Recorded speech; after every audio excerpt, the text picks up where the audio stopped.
Should you put real estate in a family trust? I have to take a pause and kind of chuckle because for some reason it is trending all over social media about trust, trust, trust. First it was LLCs, LLC, LLC, LLC, trust, trust, trust. And I don't know why we just get excited about these terms as if there's some kind of magical things. And I've done plenty of videos now on trusts, but let me see if I can make this super plain and super clear what a trust is, and when it is useful, and I guess the nuances of the different types of trust, right? Because they're asking about a family trust as if a family trust acts very different from any other kind of trust. But let's just make it clear. So a trust, let's talk about what it's not. It is not a legal entity like a business, like a corporation or an LLC. Some people have this misunderstanding that it is some type of entity. It is not. It is a legal agreement, right? So it is a legal agreement that lays out asset management, meaning there's a grantor or a trustor who takes assets that they own and put them into a trust agreement, which means they transfer ownership from themselves to the trust. But it's not a separate entity. Again, it's a document, right? So you take the deed if it's a property and you put it in a trust. You take the title if it's a vehicle, you put it in the trust. So it takes ownership away from one person and gives ownership to the trust so that a trustee can carry out the wishes of the trustor for the benefit of beneficiaries. Meaning they're saying, I'm no longer going to maintain ownership and control of this thing. I'm going to put it in a trust so that a trustee can carry out my wishes that are in the trust. Now, what can you put in the trust as your wishes? I want this distributed to these beneficiaries under these conditions. It could be if it's minors, when they turn 18. It could be if they meet certain requirements, if they're employed, if they get married, if they go to college. Whatever conditions you want, you can put in there as the conditions for the beneficiary to benefit from what you put into the trust. The trustee carries out your wishes, and the beneficiary can be an entity, it can be a business, or it can be individuals. So that's how all trusts work.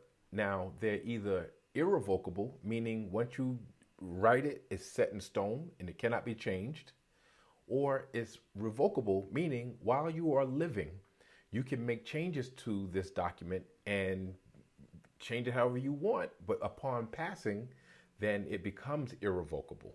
So there are different reasons people use trust. Sometimes it's just a way to control the distribution of assets in secret. Sometimes it's to avoid creditors from coming after their personal stuff, because if something happens to the asset in the trust, the creditors can go after that, but not the persons, because now it's owned by the trust, and vice versa, right? Sometimes it's used to avoid probate, meaning instead of when you pass it going to being read from a will and the will being contested in court, is so much more difficult. It's much easier transition. It's difficult to challenge what's in a trust, and much easier transition because upon your death, then the beneficiary gets what you say. Sometimes it's a means to avoid estate taxes and gift taxes, but I mean, the gift tax and estate tax is so high, you'd have to have a lot of assets in there if that's what you're using it for. Sometimes, I don't know, it's used to try to get a tax advantage. A trust has its own tax structure. Usually it's not a great tax advantage though, but those are different reasons. Sometimes, so let's just talk about the difference between a trust and a family trust. The difference is that the grantor puts the assets in a trust for the benefit of family members only. So that's just the difference, right? So the beneficiaries must be family members. That's the only difference. Everything else remains the same. So that means that the distribution of assets and income derived from those assets are outlined in the trust document.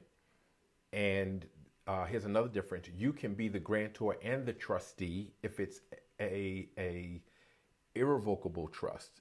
You can be the grantor and the trustee who carries out, right? So you can make decisions on who gets what and when, but you have to name a successor trustee, because when you pass, it becomes irrevocable and someone else has to become the trustee. If it's an irrevocable family trust, then you cannot be the trustee. It has to be a third party. So some people use family trusts because they need to ensure care for someone who's disabled. Again, they do it. There's different ways. And again, when you pass, called a bypass, by the way, bypass family trust, where the trust says if you pass away, then the assets go to a spouse. And if that spouse passes away, then these are the beneficiaries that get it. Testamentary family trust, again, is about passing it on to, as carried out, just like instead of a will. Those are the things, right? So the question was, should you put real estate in a family trust?